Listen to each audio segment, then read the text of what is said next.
सपना रहता है एक प्लेयर का इंडियन टीम को रिप्रेजेंट करना, और मेरा वो पूरा हुआ है। तो बहुत अच्छा फील हो रहा है, पेरेंट्स बहुत खुश हैं, जम्मू कश्मीर क्रिकेट एसोसिएशन बहुत खुश है। तो ये बताइए किस तरह रहा आपका सफ़र, आपने इस मुकाम पे अभी अंडर 19 में आप सिलेक्ट हुए। साल का था जब क्रिकेट शुरू किया था, तो सफ़र बहुत लंबा था और अच्छा था। थोड़ा सा बीच में ऐसा फेज़ भी था कि जब मतलब बहुत टफ था, मतलब अच्छा परफॉर्म नहीं हो रहा था और भी बहुत कुछ प्रॉब्लम्स थी, पर फिर भी कंटिन्यू किया और हार्ड वर्क किया और आज ये रिज़ल्ट मिला है। रणजी ट्रॉफी खेलने से मुझे जूनियर क्रिकेट में बहुत फ़ायदा मिला, मुझे एक कॉन्फिडेंस मिला, क्योंकि मैं सीनियर बॉलर्स को खेल के आ रहा था, तो मुझे 19 में थोड़ा कॉन्फिडेंस मिला और उसकी वजह से बहुत अच्छा परफॉर्म हुआ और मैं अब इस टीम में सिलेक्ट हुआ हूँ। परवेज़ रसूल का जो है, परवेज़ रसूल की सिलेक्शन पहले आईपीएल में हुई थी और उसके बाद अब इंडियन क्रिकेट में वो शामिल किए गए हैं। उनका कितना प्रभाव आपकी आपकी क्रिकेट फील्ड में रहा, क्रिकेट में आपका कितना प्रभाव रहा? परवेज़ भैया एक तरह से हमारे लिए वो थे, मोटिवेशन थे।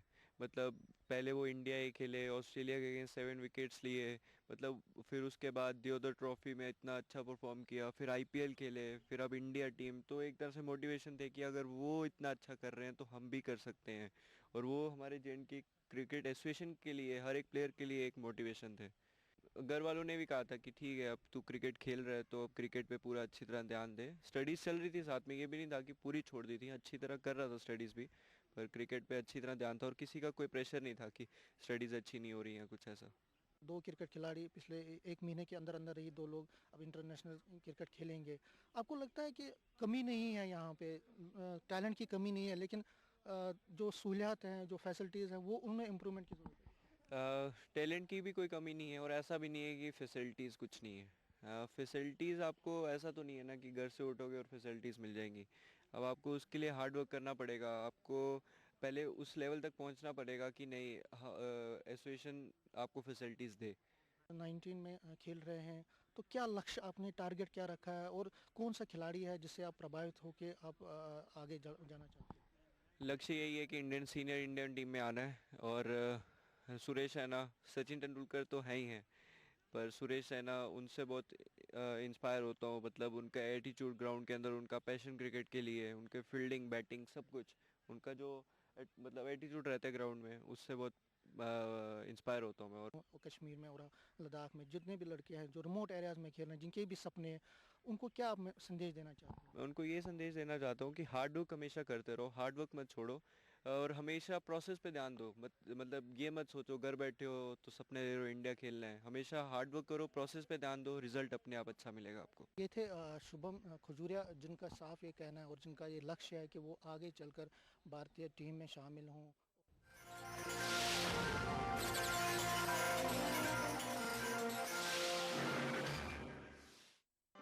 कश्मीर बुलेटिन को पेश करने में ताउन किया बंगर सीमेंट, सस्ता नहीं सबसे अच्छा।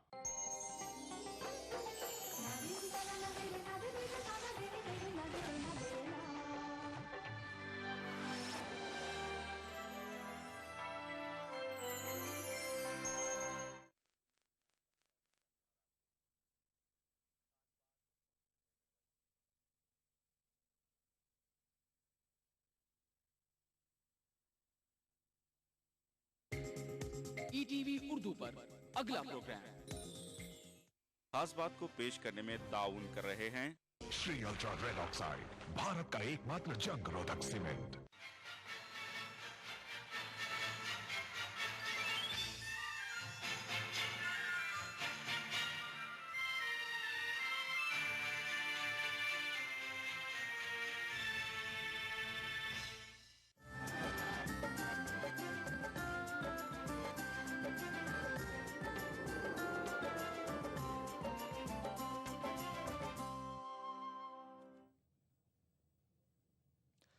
आदाब, ईटीवी उर्दू न्यूज में आपका खैर मकदम है और आप देख रहे हैं खास बात। सबसे पहले नजर सुर्खियों पर। सन 2002 फसादात पर मोदी को नहीं है कोई पछतावा, कहा कुछ नहीं किया गलत।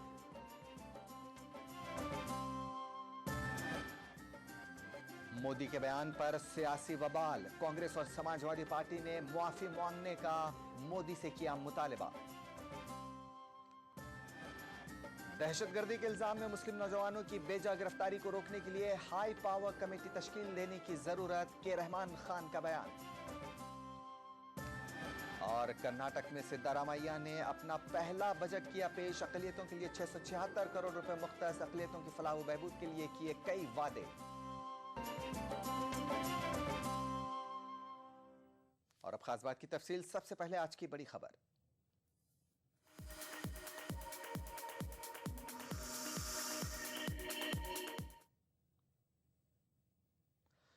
सन 2002 गुजरात फसादात के दौरान अपने किए पर नरेंद्र मोदी को कोई पछतावा नहीं है। न्यूज एजेंसी राइटर्स को दिए एक इंटरव्यू में नरेंद्र मोदी ने कहा कि इस मामले में सुप्रीम कोर्ट के जरिए तश्कील एसआईटी ने उन्हें क्लीन चिट दे दी है। मोदी ने कहा कि उन्होंने बिलाशुबा अच्छे काम किए हैं। सन 2002 गुजरात फसादात का साया नरेंद्र मोदी का पीछा छोड़ता नहीं मालूम होता। मोदी भले ही गुजरात की तरक्की का मॉडल पेश करते रहे, लेकिन गुजरात की तरक्की के साथ साथ सन 2002 के फसादात भी उनके दामन से चिपके हुए हैं। हालांकि नरेंद्र मोदी का दावा है कि उन्होंने फसादात के दौरान कोई ऐसा काम नहीं किया जिस पर उन्हें पछतावा हो। बीजेपी इंतखाबी मुहिम कमेटी का चीफ मुकर्रर होने के बाद न्यूज एजेंसी राइटर्स को दिए गए इंटरव्यू में नरेंद्र मोदी ने कहा कि बिलाशुबा उन्होंने सन 2002 फसादात के दौरान अच्छे काम किए हैं। लोगों को आलोचना करने का अधिकार है। We are a democratic country, हर एक का अपना एक व्यू होता है। मुझे गिल्टी तब होगा कि मैंने कुछ गलत किया होगा। फ्रस्ट्रेशन तब आएगा कि यार मैं पकड़ा गया, मैं चोरी कर रहा था और पकड़ा गया। मेरा केस वो नहीं है।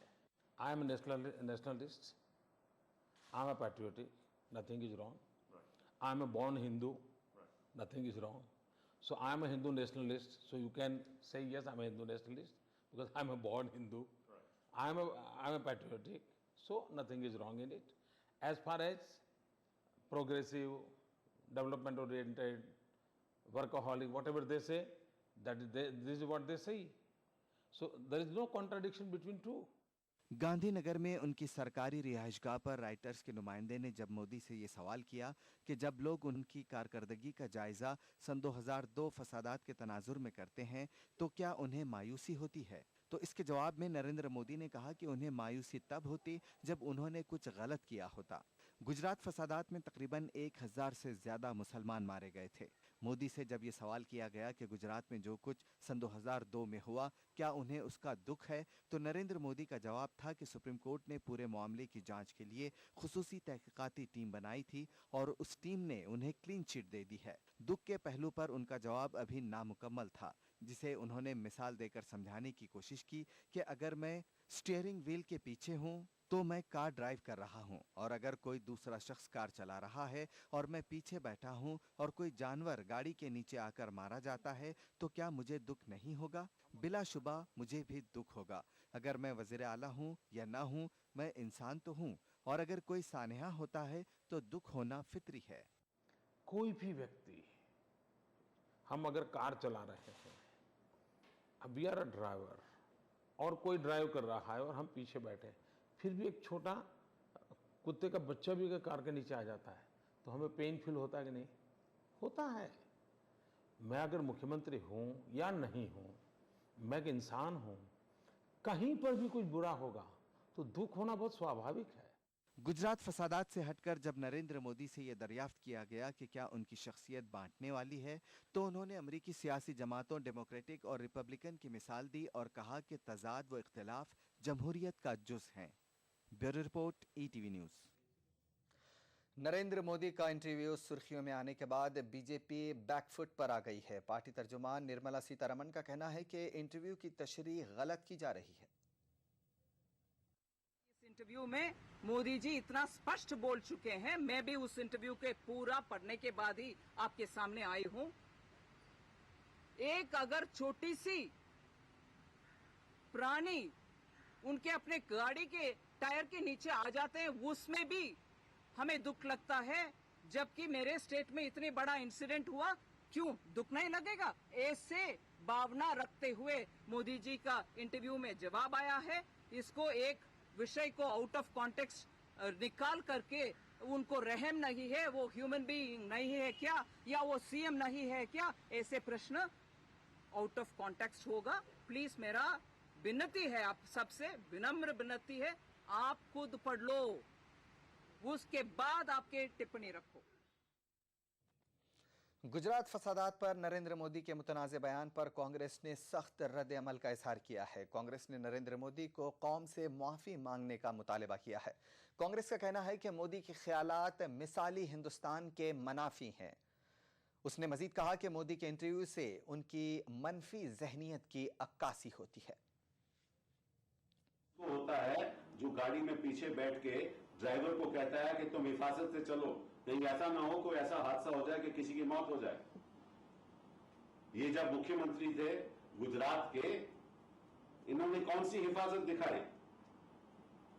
और ये कहते हैं कि सुप्रीम कोर्ट के ने इनको बहाल कर दिया। कहां बहाल किया? ये तो कोशिश, ये तो एफआईआर भी नहीं लॉन्च होने देते अपने प्रदेश में। और जो कर्मचारी जो आज आरोपी हैं और जो बैठे हुए हैं, जो जेल में बैठे हुए हैं, उनकी तो रक्षा कर रहे थे, उनको तो रिवॉर्ड दे रहे थे, उनकी तो प्रमोशंस कर रहे थे, उनके परिवार को रिवॉर्ड दे रहे थे।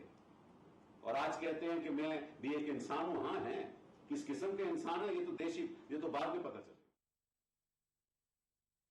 बाएं बाजू की जमातों ने भी मोदी पर हमला किया है। उनका इल्जाम है कि मोदी अपनी जिम्मेदारी से पहलू तही नहीं कर सकते क्योंकि फसाद के वक्त वो वजीर आला थे।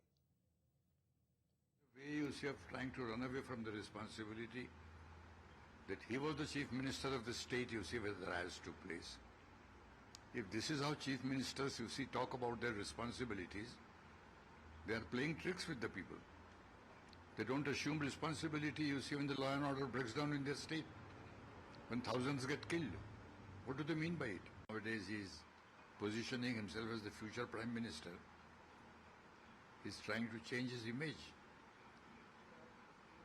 People can't forget what he did. All his development also is a corporate-driven dream of development. It has nothing to do with the people. I consider the BJP itself as a communal party in the first place. With the elevation of Modi in the BJP, it becomes more aggressive, more doctrinaire, more determined. So therefore you see he has to take, it will become a more aggressive communal force now. JDU leader Shivanand Tiwari का कहना है कि नरेंद्र मोदी अपना जहनी तवाजुन खो चुके हैं, इसलिए बेसरोपाकी कह रहे हैं। मानसिक रूप से संतुलित व्यक्ति नहीं है। जिस तरह की भाषा का वो इस्तेमाल कर रहे हैं, जिस तरह की बात बोल रहे हैं। अब उन्होंने कहा कि गुजरात दंगे के बारे में जब उनसे सवाल पूछा गया तो उन्होंने कहा कि देखिए, गाड़ी के आगे कुत्ता का बच्चा भी आ जाता है, उसके मरने पर दुख होता है। तो ऐसे आदमी को आप क्या कहिएगा? तो इसलिए हमको तो लगता है कि उनका साइको एनालिसिस जो है होना चाहिए उस आदमी का। और ये बहुत खतरनाक बात होगी अगर इस तरह के मानसिकता का आदमी जो है वो देश का प्रधानमंत्री बनता है। वो कह रहे हैं हिंदू होने पर हमको गर्व है। तो यहाँ 80% आबादी हिंदुओं की है। कौन हिंदू शर्मिंदा है? मैं खुद हिंदू हूं और हमको ये कहने की कभी जरूरत नहीं महसूस हुई कि हिंदू होने पर हमको गर्व है। ये मान लीजिए कि हिंदू अगर माने 75 लोग 80 दूसरे लोग होते और 10-15 हिंदू होते तो वहां ये कहने की बात एक समझ में आती कि हाँ साहब हिंदू होने का हमको गर्व है। तो यहाँ 80%, 100 में 80 से ज्यादा लोग हिंदू हैं। यहाँ ये कहने की क्या जरूरत है कि हमको हिंदू होने पर गर्व है? ये ही स्टेटमेंट जो है ये बताता है कि नरेंद्र मोदी सबको साथ लेकर चलने में यकीन नहीं करते हैं। तो मोदी के इंटरव्यू पर सियासी वबाल खड़ा हो गया है। समाजवादी पार्टी ने एक खास फिरके के लिए तज़हीक आमेज कलमात इस्तेमाल करने पर नरेंद्र मोदी से माफी मांगने को कहा है। नहीं, मोदी के जो भी कमेंट्स हैं वो बहुत ही खराब, बहुत ही खतरनाक और बहुत ही ह्यूमिलेटिंग है, इंसल्टिंग है। और उनको जितनी जल्दी हो इन कमेंट्स के ऊपर माफी मांग लेना चाहिए, वरना इसके जो असर होंगे बहुत बुरे होंगे। हिंदू खानदान में पैदा होना या मुस्लिम खानदान में पैदा होना या सिख खानदान में, किसी भी खानदान में के अंदर पैदा होना और हिंदुस्तानी होना, यह फख्र की बात है, गर्व की बात है। लेकिन उन्होंने उसके साथ में कहा मैं पैट्रियोटिक हूं। क्या ये पेट्रियोटिज्म है कि मसीह के आप जो सेक्युलरिज्म की कसम खाकर आप हुकूमत करी? आपने मसीह के बाकायदा जब चीफ मिनिस्टर बन रहे थे तो उस वक्त आपने कसम खाई थी, आपको आपके प्राइम मिनिस्टर ने राजधर्म की हिदायत की थी, उसके बावजूद मसीह आपने कत्लेआम किया और आज तक आप एक रिमोर्स मगर जरा सा आपको अफसोस भी नहीं हो रहा? इतने लोगों का कत्लेआम आपकी सरपरस्ती के अंदर हो गया, उसके बाद आपको कोई अफसोस अभी तक नहीं हो रहा? मुतासरीन की अगर बात की जाए तो महलूक एहसान जाफरी की बेवा ज़किया जाफरी का कहना है कि फसादात के मुहर्रिक नरेंद्र मोदी ही थे। उन्होंने इल्ज़ाम लगाया कि नरोडा पाट्टे और गुलबर्ग सोसाइटी समेत मुख्तलिफ मकामात पर हुई कत्ल व गारत गिरी मोदी की ईमा पर ही हुई थी। 27 तारीख को जो थी वहाँ पर मीटिंग बुलाई थी, 2002 में 27 तारीख को मीटिंग बुलाई थी, उसके पहले वहाँ पर नरेंद्र मोदी थे उसमें हाजिर, और उनके कहने पर सब ये हुआ। गुलबर्ग सोसाइटी, नरोडा पाटिया, जो वहाँ पर जो सब दंगे हुए तो नरेंद्र मोदी के कहने से ही हुए अभी तक जो हो रहा था वहाँ पर।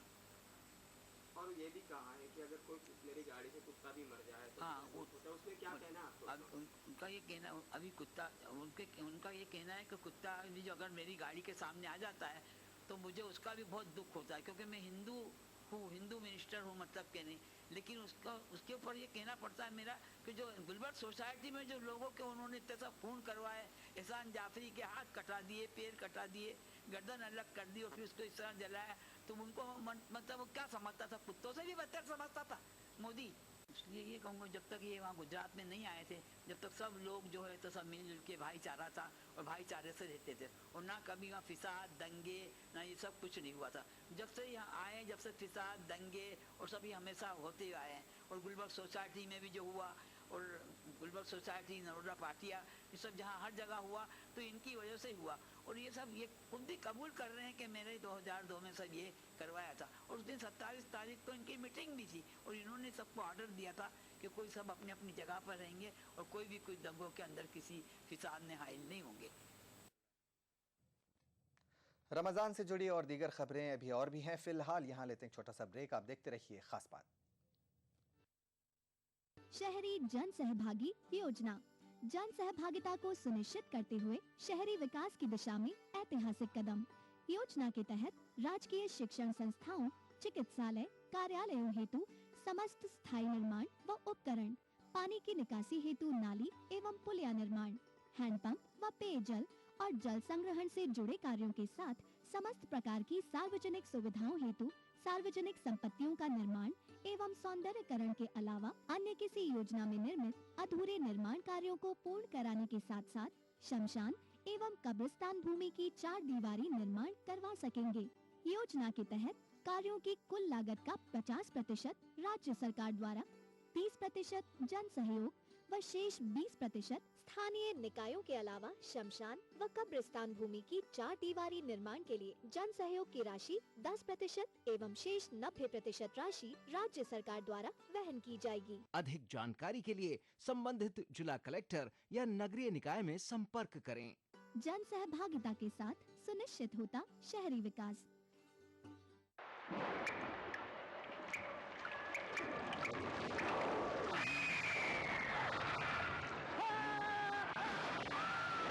अगर सीमेंट जंग रोधक न हो तो जानलेवा हो सकता है। Shri ultra red oxide, Bharat का एकमात्र जंग रोधक सीमेंट।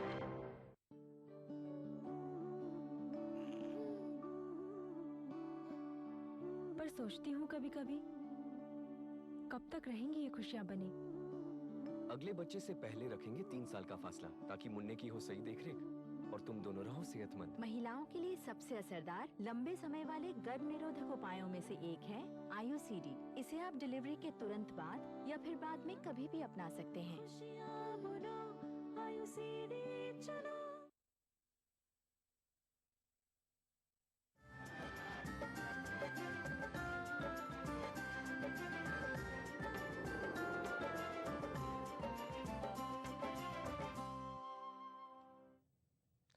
ब्रेक के बाद खास बात में एक बार फिर आपका खैर मकदम है। मरकजी वजीर बराए अक़लियती उमूर के रहमान खान का कहना है कि मुस्लिम नौजवानों के खिलाफ दहशतगर्दी के इल्ज़ामात का जायज़ा लेने और इस पर नज़र रखने के लिए हाई पावर कमेटी तश्कील देने की ज़रूरत है। रहमान खान का कहना है कि इस कमेटी से किसी को गिरफ्तार करने के लिए ताकत के गलत इस्तेमाल पर रोक लगेगी। मरकजी हुकूमत पर दहशतगर्दी के इल्ज़ाम में मुस्लिम नौजवानों की गिरफ्तारी पर तनकीदें होती रही हैं और बसा औक़ात ये सच्चाई भी सामने आई है कि बेकसूरों बगैर किसी सबूत के जेल की सलाखों के पीछे ढकेल दिया गया। ऐसे ही गिरफ्तार बेकसूर मुस्लिम नौजवानों के लिए इंसाफ को यकीनी बनाने के लिए Rahman Khan high power committee को ज़रूरी बता रहे हैं। के रहमान खान का कहना है कि ये हाई पावर कमेटी आयद किए गए इल्ज़ामात का जायज़ा लेगी और इस बात का पता चलाएगी कि आया कुछ लोग अपने इख्तियारात का गलत इस्तेमाल तो नहीं कर रहे हैं। के रहमान खान ने इस तरह के मामले पर बरतानिया के वज़ीर आज़म की जानिब से टास्क फोर्स तश्कील दिए जाने की भी मिसाल दी। British Prime Minister Mr. Cameron has constituted a task force for terror-related matters at the highest level with cabinet ministers and senior community leaders to tackle not only the terror related but also to see how the government and the communities put together can refrain such activities if it is there. I am writing to the Prime Minister and the Chairperson of UPA Srimati Sonia Gandhi that type of action, if it is taken in India, it will build the confidence of the minorities. Innocent should not be punished, and the justice should not be delayed, and that will be denied, and the human right violation should not take place. This is the concern of the large sections of the Muslim community. के रहमान खान के इस बयान पर BJP ने सख्त रद्द अमल जाहिर किया है। बीजेपी लीडर मुख्तार अब्बास नकवी ने कहा कि हुकूमत को इलेक्शन से कबल इस तरह की कमेटी का ख्याल आया है। कांग्रेस पार्टी पहले तो मुस्लिम नौजवानों को भेजेगी जेल, उसके बाद फिर बात करेगी कि दो उनको बेल, और फिर पोल का खेल। यानी कि जब चुनाव आता है और पोल नजदीक आता है तो उसमें जो है वो चुनावी खेल में कहने लगेंगे कि साहब इनको जो है वो निकालना चाहिए, इनको रखना चाहिए, इनको ये बेगुनाह है, इनके साथ किसी तरह का अन्याय नहीं होना चाहिए। अरे भैया, तुम्हें किसने कहा था कि तुम उनको जेल भेजो अगर वो बेगुनाह थे? अगर वो नहीं आतंकवादी थे तो किसने कहा था कि तुम उनके दाढ़ी और टोपी पर मेड इन अलकायदा का जो है वो ठप्पा लगा दो? ये तो आपने किया। समाजवादी पार्टी ने के रहमान खान की इस तजवीज़ का खैर मकदम किया है। हम तो इसको बहुत दिनों से इस पॉइंट को रेज कर रहे हैं कि ओवर जिलस और कम्युनल जो पुलिस के अंदर जो लोग बाग हैं और जो एजेंसीज के अंदर अभी सीधी सीधी चीजें निकल कर आ रही हैं, वो मुस्लिम यूथ्स को बिला वजह अरेस्ट कर लेती हैं और उनके खिलाफ इन्वेस्टिगेशन वगैरह नॉर्मल वे में तो होता नहीं है, बल्कि वो उनको लॉकअप में करके और उनको तरह तरह की अजियतें देते हैं, तकलीफें देते हैं, और उसमें फिर उनका बायस नजर आता है कि जब ये केसेस कोर्ट के अंदर जाते हैं तो फ्री हो जाते हैं। लेकिन जब तक जो है वो उनकी पूरी यूथ खत्म हो चुकी है। आपने देखा कि 14 साल बाद जो है ये साबित होता है कि मसीह की बिल्कुल इनोसेंट था। वाज़ेह रहे कि मुख्तलिफ समाजी तंजीमें, इंसानी हुकूक के कारकुन, वकला हुकूमत पर इल्ज़ाम लगाते रहे हैं कि वो गलत इल्ज़ामात आयद करके सैकड़ों मुस्लिम नौजवानों को गिरफ्तार करती रही है। Bureau report, ETV news. Ramzan से जुड़ी खबरों पर नजर डालेंगे एक छोटे से ब्रेक के बाद। राजस्थान सरकार का बिजली बचत और पर्यावरण संरक्षण की दिशा में अभिनव प्रयास, मुख्यमंत्री बिजली बचत लैंप योजना के तहत वर्ष 2013-14 की बजट घोषणा अनुसार 100 करोड़ की लागत से 2 CFL का 27 जून से 31 अगस्त 2013 तक 53 लाख उपभोक्ताओं को निशुल्क वितरण। कैंप में वितरण की जा रही 20 वॉट की CFL 100 वॉट के परंपरागत बल्ब के समान रोशनी देती है। 2 CFL प्रयोग करने से प्रत्येक उपभोक्ता को औसतन 175 यूनिट बिजली की वार्षिक बचत। CFL जो अशोक गहलोत साहब हमारे मुख्यमंत्री जी की बिना पे उन्होंने ये राहत BPL वालों को प्रदान की है। 2 CFL बहुत राहत मिलेगी। यहाँ ये CFL मिल रही है गवर्नमेंट की तरफ से, मुख्यमंत्री अशोक गहलोत ने। इससे बिजली बचत होगी, इसलिए किसान को भी फायदा है, बिजली उपभोक्ता को फायदा है, आम आदमी को फायदा है। ये सबसे बढ़िया स्कीम है। बचत बिजली की, संरक्षण पर्यावरण का। ऊर्जा विभाग राजस्थान सरकार द्वारा जनहित में प्रसारित। शेरदिल जवां मर्दों के लिए जानदार और शानदार gym vest, Shera fit line gym vest, pure cotton fabric से बना अत्यंत आरामदेह Shera fit line gym vest दीवाना बना दे। राजस्थान सरकार के 4.5 साल बेमिसाल आवासन मंडल ने भी किया कमाल। राज्य भर में 25,000 से ज्यादा मकानों का कुशल इंजीनियरों की देखरेख में निर्माण कर हर वर्ग के साथ ही गरीबों को भी दी अपने घर की सौगात। मंडल की हर कॉलोनियां सभी मूलभूत सुविधाओं से युक्त, हरे भरे पेड़ों से आच्छादित और प्रदूषण मुक्त। मकानों की गुणवत्ता को जांचने के लिए हर जगह परीक्षण केंद्र, आवंटी की समस्याओं के निदान के लिए बनाया नागरिक सेवा केंद्र। आवासन मंडल का यही है सपना, हर व्यक्ति का आवास हो अपना।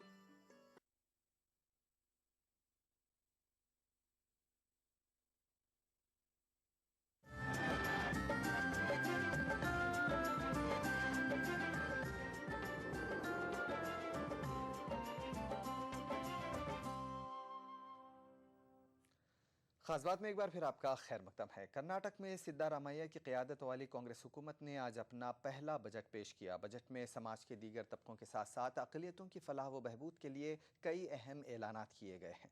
कर्नाटक हुकूमत ने पहली मरतबा आंध्र प्रदेश की तर्ज पर प्री मैट्रिक और पोस्ट मैट्रिक के तमाम अक़लियती तलबा को स्कॉलरशिप फराहम करने का ऐलान किया है।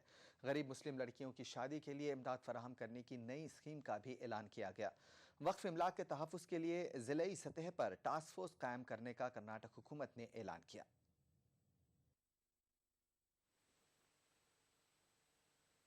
कर्नाटक के वज़ीर आला सिद्धारामैया ने वज़ीर ख़जाना की हैसियत से रियासत में कांग्रेस की नई हुकूमत का पहला बजट पेश किया।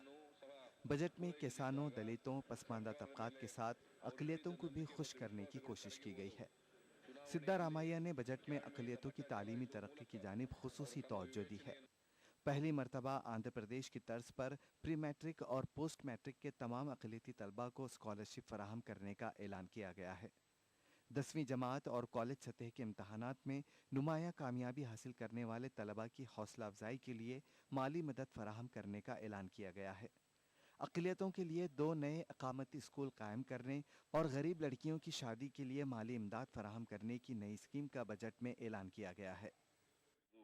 ಕೇಂದ್ರ ಪುರಸ್ಕೃತ ಯೋಜನೆಗಡಿಯಲ್ಲಿ ಭಾರತ ಸರ್ಕಾರದಿಂದ ವಿದ್ಯಾರ್ಥಿ ವೇತನ ಪಡೆಯಲಾಗದ ವಿದ್ಯಾರ್ಥಿಗಳಿಗೆ ಮೆಟ್ರಿಕ್ ಪೂರ್ವ ಮೆಟ್ರಿಕ್ ನಗರದ ಅರ್ಹತೆ ಹಾಗೂ ಅಗತ್ಯತೆಗೆ ವಿದ್ಯಾರ್ಥಿ ವೇತನಗಳನ್ನು ಒದಗಿಸುವ ಸಲುವಾಗಿ ಹೊಸ ಯೋಜನೆಯೊಂದು ಆರಂಭಿಸಲಾಗುವುದು.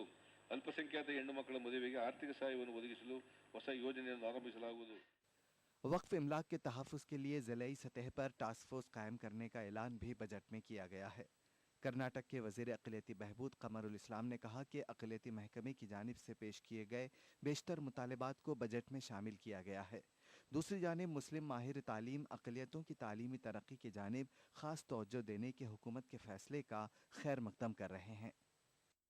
पूरे कर्नाटक के लोगों के साथ साथ उन्होंने दलितों, बैकवर्ड हो, माइनॉरिटीज़ और माइनॉरिटीज़ में मुसलमान हो, क्रिश्चियन हो, जैन हो, सभी को उन्होंने पूरा इंसाफ करने की कोशिश की। जो लड़कों को स्कॉलरशिप देने का है, क्योंकि बहुत सारे हमारे लड़के जो है उन्होंने पढ़ाई से पीछे हैं।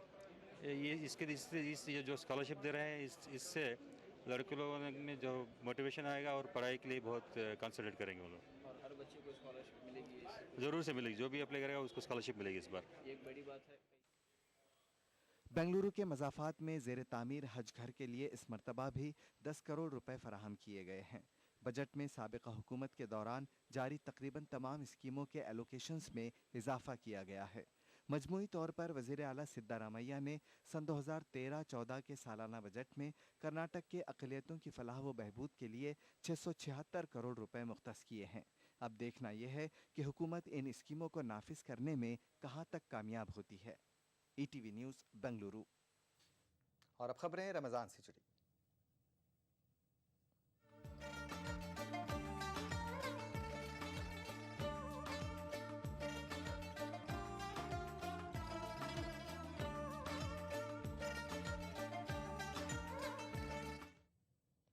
माह रमज़ान के पहले जुमा के मौके पर रांची की तकरीबन 6 दर्जन मसाजिद में नमाज जुमा का खुसूसी एहतमाम किया गया। इन मसाजिद में नमाजियों की कसीर तादाद देखी गई। नमाज जुमा के मौके पर सिक्योरिटी के भी माकूल बंदोबस्त किए गए थे।